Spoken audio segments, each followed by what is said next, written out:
अस्सलाम वालेकुम नाज़रीन व सामाईन, मैं हूं आपका मेज़बान मोहम्मद वकास और आप देख रहे हैं मेरा podcast channel behind the mic 1x। नाज़रीन, आज का प्रोग्राम ख़ुसूसी तौर पर उन तलबा और तालबात के लिए है जो मुकाबले के इम्तहानात की तैयारी करना चाहते हैं।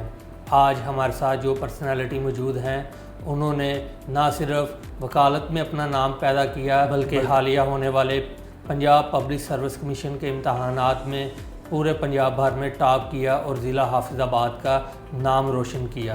जी, हमारे साथ मौजूद हैं जनाब फैसल मालिक भून एडवोकेट साहब। जी फैसल साहब, कैसे हैं आप? ठीक हैं जी? ठीक sir, thank you so much. Faisal साहब, आपको हम अपने पॉडकास्ट में खुशामदीद कहते हैं कि आपने अपना कीमती वक्त निकाला हमारे लिए। जी थैंक यू, मदऊ करने के लिए मैं बहुत शुक्रगुजार हूँ। फैसल साहब, सबसे पहले तो हमें अपने एजुकेशनल बैकग्राउंड के बारे में कुछ बताइए। तो मैंने LLB ऑनर्स किया हुआ है university law college, university of the Punjab से। उसके बाद मैंने MSc criminology and security studies में डिग्री हासिल की पंजाब यूनिवर्सिटी से। क्लास थे तो आप अपनी जो लॉ की फील्ड है वहाँ से फिर ये मुकाबला के इम्तहानात की तरफ कैसे आए? ये बेसिकली मुझे मोटिवेशन मिली है जी, क्योंकि पंजाब यूनिवर्सिटी को मिनी पाकिस्तान कहा जाता है। तो वहाँ काफ़ी सारे ब्यूरोक्रेट्स और जजेस और वकला साहिबान निकले। उसके अलावा अगर हाफिज़ाबाद को देखा जाए तो यहाँ पे भी ब्यूरोक्रेसी में जो टॉप लेवल के नाम हैं उनका तल्लुक़ हाफिज़ाबाद से है, और वकालत में भी जो टॉप लॉयर्स हैं हमारे कंट्री के, उनमें भी हाफिज़ाबाद का नाम टॉप ऑफ द लिस्ट है। तो इस चीज़ से मुझे मोटिवेशन मिली और मैंने इस चीज़ से मोटिवेट हो के ये फ़ैसला किया कि इंशाल्लाह एक दिन अल्लाह रब्बुल इज़्ज़त की ज़ात की करमनवाज़ी के साथ मैंने भी इंशाल्लाह जो है कंपटीशन का एग्ज़ाम दे के तो टॉप पोजीशन हासिल करनी है। तो सर, क्या आपने मुकाबले के इम्तहानात की तैयारी के लिए कोई एकेडमी ज्वाइन की थी? जी, तैयारी के हवाले से अगर बात की जाए तो वो रिटन एग्ज़ामिनेशन के लिए या इंटरव्यू के लिए मैंने किसी किस्म की एकेडमी ज्वाइन नहीं की। मैं खुद ही पढ़ता था इंडिपेंडेंटली। मैंने सेल्फ स्टडी करके तो एग्ज़ाम पास किया। उसके बाद जब इंटरव्यू का मरला आया तो मुख्तलिफ जो सीनियर्स थे, दोस्त थे यूनिवर्सिटी से, उनसे गाइडेंस जस्ट ली है, कोई एकेडमी नहीं जानी थी। तो फैसल साहब, इंटरव्यू का जो आपका तजर्बा था वो हमारे नाजरीन में मौजूद तलबा और तालबात को बताएं, क्योंकि मैंने सुना है कि इंटरव्यू के दौरान जो तालिब इल्म या उम्मीदवार होते हैं वो खासा ज़हनी जो दबाव है उसका शिकार हो जाते हैं। बेसिकली जी इंटरव्यू जो है वो उसमें 2-3 चीज़ें जज की जाती हैं। उसमें आपका जो कॉन्फिडेंस है उसको टॉप प्रायोरिटी पे जो है जज किया जाता है। आपकी फ़िज़िकल अपीयरेंस है, आपकी ओवरऑल पर्सनैलिटी है, उस चीज़ को देखा जाता है। उसके अलावा आ जाता है आपका decision making on the spot, और आपका नॉलेज है वो करंट अफेयर से रिलेटेड है, आपके कंट्री के जो इश्यूज़ चल रहे हैं और इंटरनेशनल जो इश्यूज़ चल रहे हैं उनके हवाले से जो आपकी अंडरस्टैंडिंग है उसके बारे में जो डिटेल्ड जानकारी है वो की जाती है इंटरव्यू पैनल के थ्रू। और इसके अलावा आपका टेम्परामेंट चेक किया जाता है कि आप डिफरेंट सिचुएशंस में प्रेशर को हैंडल कर सकते हैं या नहीं कर सकते, और किस तरह आप रिएक्ट करते हैं। इसके बाद आ जाती है चीज़ के इंटरव्यू में जो क्वेश्चंस किए जाते हैं वो बेसिकली जो ब्राइट स्टूडेंट्स होते हैं उनसे वो ज़रा मुश्किल सवालात करते हैं, ये जांचने के लिए कि आया कि वो प्रेशर को हैंडल कर भी सकते हैं या नहीं। उसके अलावा इंटरव्यू में जो सबसे मेन चीज़ है जो मैटर करती है वो आपने इंटरव्यू को लेंथी करना है। जितना आपका इंटरव्यू लेंथी होगा उतने ज़्यादा आपके चांसेस हैं कामयाबी के। अब मेरे इंटरव्यू की अगर बात करें तो मेरा इंटरव्यू हुआ था तकरीबन 30 से 40 मिनट का। उसमें सबसे पहले उन्होंने एजुकेशनल बैकग्राउंड के बारे में पूछा था। उसके बाद डिफरेंट जो इंटरनेशनल और नेशनल इश्यूज़ थे उनके हवाले से पूछा था। उसके अलावा उन्होंने डिफरेंट जो हॉबीज़ हैं मेरे स्टडी के अलावा उनके बारे में पूछा था। उसके अलावा जो हमारा करंट सिनेरियो चल रहा है कंट्री का, उसे इंटरनेशनल लेवल पे जो हमारे इश्यूज़ चल रहे हैं उनके साथ उन्होंने कोरिलेट करने के लिए कहा था। इसके अलावा डिफरेंट सिचुएशंस ऐसी थी जहाँ पे उन्होंने इमोशनल अटैचमेंट चेक की, रिलीजियस या पॉलिटिकल। तो उस चीज़ में ज़रूरी होता है कि आपने टेम्परामेंट लूज़ नहीं करना, किसी बात का गुस्सा नहीं करना और चीज़ों को इन आप पॉजिटिव वे लेके चलना है। जो भी वो क्वेश्चंस पूछें उसका जो आंसर आपको आता है वही बताएं। ज़्यादा डिटेल्स में तब जाएं जब पैनल ज़्यादा डिटेल पूछे। अदरवाइज़ अगर उन्होंने एक सवाल पूछा है तो उसका जितना सा जवाब बनता है उतना सा दें। जहाँ पे वो नेक्स्ट क्वेश्चंस पे चले जाएं तो आपको चाहिए कि वो जो पिछला सवाल था उसका जवाब वहीं पे रोक दें, आगे मूव कर लें।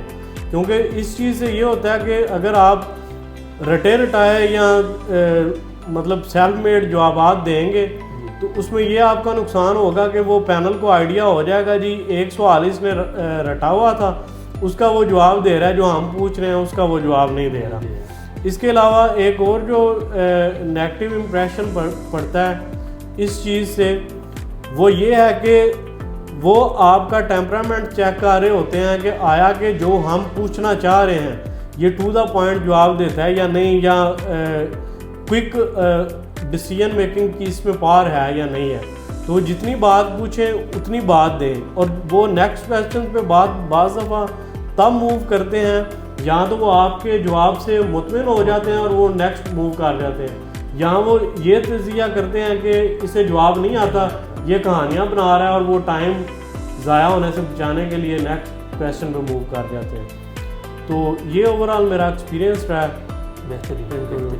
तो फैसल साहब इसके अलावा आपने कई ये इम्तहानात दिए होंगे, उस बारे में भी ऑडियंस को कुछ बताएं। जी बिल्कुल, इसके अलावा डिफरेंट एग्ज़ाम्स दिए हैं। उसमें एक एग्ज़ाम था लीगल स्पेशलिस्ट का प्राइम मिनिस्टर ऑफिस में। अच्छा। इसके अलावा PAFDA Punjab agriculture food and drug authority Lahore में, उसमें बतौर manager legal and assistant manager legal from all over the Punjab 5 students appear हुए थे इंटरव्यू के लिए, तो वो भी इंटरव्यू मैंने दिया था। इसके अलावा अगर मुख्तलिफ exams through public service commission बात करें तो उसमें assistant director environmental protection department था, इंस्पेक्टर लीगल था इन्वायरमेंटल प्रोटेक्शन डिपार्टमेंट।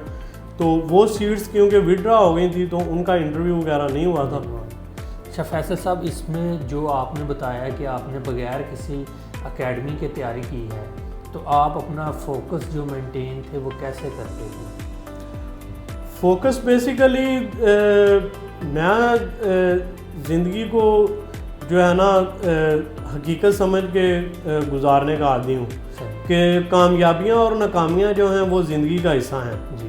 आपको ज़िंदगी के हर मोड़ पे जो है ना कुछ फूलों की सेज नहीं मिलेगी। ये हर जो कंपटीशन में अपेयर होने वाला स्टूडेंट है उसके लिए ये सबसे पहले ये बात जानना ज़रूरी है कि ज़िंदगी जो है हमेशा फूलों की सेज नहीं होती, अप्स एंड डाउन्स आते रहते हैं।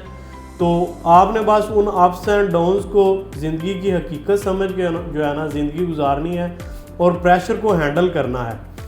कभी भी नाकामी से मायूस नहीं होना, हमेशा आपने पॉजिटिव वे में मेहनत करते रहना है और स्मार्ट वर्क करना है और कंसिस्टेंसी के साथ और डिटर्मिनेशन के साथ मेहनत करनी है, इस यकीन के साथ कि अल्लाह रब्बुल इज़्ज़त की ज़ात ने वादा कर रखा है कि मैं किसी की मेहनत रायगा नहीं जाने देता।